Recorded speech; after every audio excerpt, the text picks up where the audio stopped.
thank you for that overview of our status, not only in the region but globally, and indeed number of what's called national interests have very little to do with democracy or stability. So thank you for that, Dalia.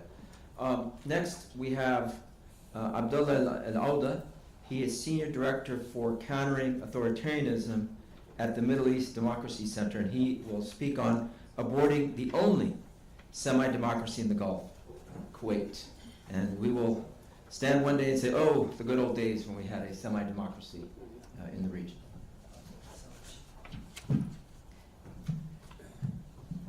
Well, it's in a way harder to speak after Dalia. It's also easier because she said the things that you want to say in a more articulate way. So thank you. And thank you for the panel and everyone here, for Ridwan for organizing this and the co-sponsor. So why I'm speaking about Kuwait, I'm a Saudi, born and raised, but I got interested in Kuwait because we noticed over the years since 2011 that there is a campaign, a dedicated campaign coming from the UAE and Saudi Arabia, led by a lot what we called Saudi bots, trying to portray the Kuwaiti experience, the Kuwaiti remaining democratic institutions as chaotic, as producing chaos, and trying to highlight the throwing of chairs inside the parliament of Kuwait, trying to highlight the, here and there some, corrupt politicians, MPs and whatever, like if Saudi Arabia was ever, innocent of all of these things, or the UAE for that matter. And then, but this whole, semi-democratic experience in Kuwait took a very hard and harsh turn last year in April. And I'm going to speak about that in a second. So since 1963, Kuwait's unicameral legislature has held competitive elections and parliamentary opposition in the country has acted as a check on the monarchy. But in May 2024, the Emir of Kuwait, Sheikh Mish'al Al-Ahmed Al-Sabah, announced the suspension of the elected parliament for up to 4 years, starting that and stating that there will be that the Emir will not permit democracy to be exploited and destroyed by these corrupted politicians. And again, like what we've seen in Tunisia, for example, when they created the environment to kill democratic institutions, Kuwait also, but even without prompted, without any event, without any things on the ground, the Emir said that, there is a political dead end, and to, address that situation and crisis that the state itself created, they announced that they will suspend the parliament. That's what they did. They suspended also a few articles from the constitution, especially pertaining to succession within the royal family, and it's for obvious reasons. And the freedom of speech also getting eroded by the day. They arrested a few, politicians, including some former MPs. They went after people on social media. And when there was a time that a lot of Saudis, a lot of people from the UAE, from Kuwait, from Qatar, look up at Kuwait as the only semi-democratic experience that they look up for. Now the Kuwait is just following the UAE and Saudi model. And to give you just a glimpse, when, for example, some families visited the Emir of Kuwait, he told them, he said, what did we benefit from all this mess of parliament, of all these discussions that we have, of all that, debates that we are having? Nothing. Look at Saudi Arabia, for example, with MBS. So that's the Amir talking to families of Kuwait, like old families of Kuwait. He said MBS was able to pull it off. He made all of these projects. He presented Vision 2030. So that's the model that Amir Mish'al in Kuwait is looking for, that, Mohammed bin Salman was able, according to the Amir of Kuwait, to do whatever he has done.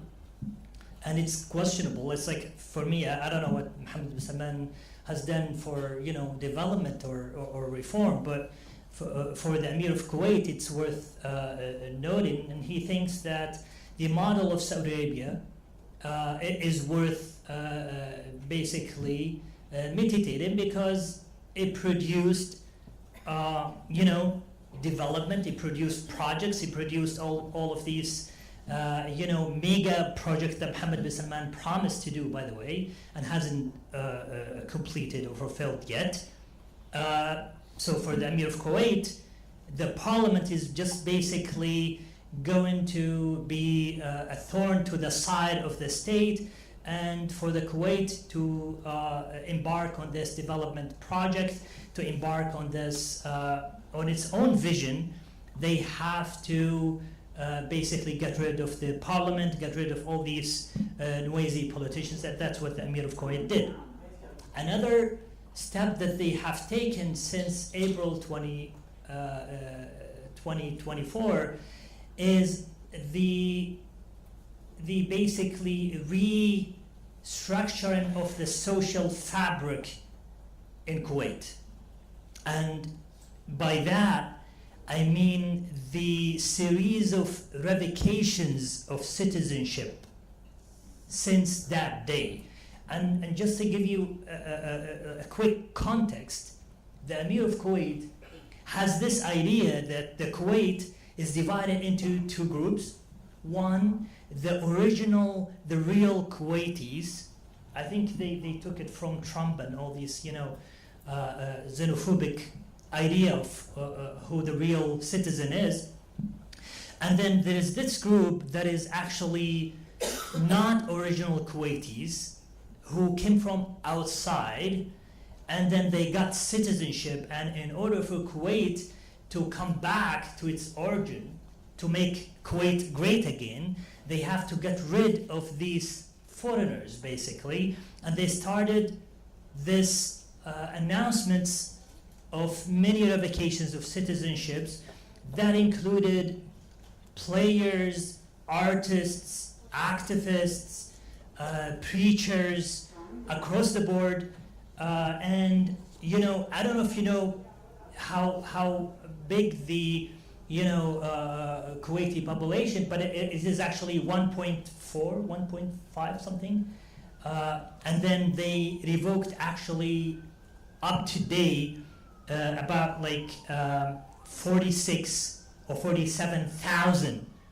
of people so far, thinking that only what they called Ibn Batnaha, or the sons of its belly, or whatever, how you translate that, is worth the Kuwaiti citizenship, and therefore worth the privileges, the stipends and everything that the state is providing for these citizens. When did they do this, the revocation of the citizenship? So they started these revocations about the same, right after the suspension of the parliament. So they started about April, May 2024, and for just within 1 year they revoked about 46,000 people, included, by the way, famous people that you know from Kuwait. Just one quick example that came to mind is Nawal al-Kuwaitiyya, who in her name is called Kuwaitiyya. So people were joking, it's like Nawal al-Not Kuwaitiyya, Nawal al-Lati Laysat Kuwaitiyya, because her citizenship was actually revoked, and the state think that she came from somewhere else that I'm not going to mention.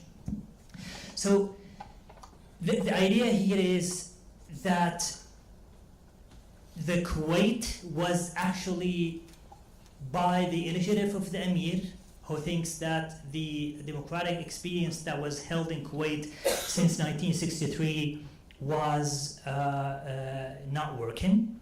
And because of all these convictions about the difference between original Kuwaitis and non-original Kuwaitis, because of all these,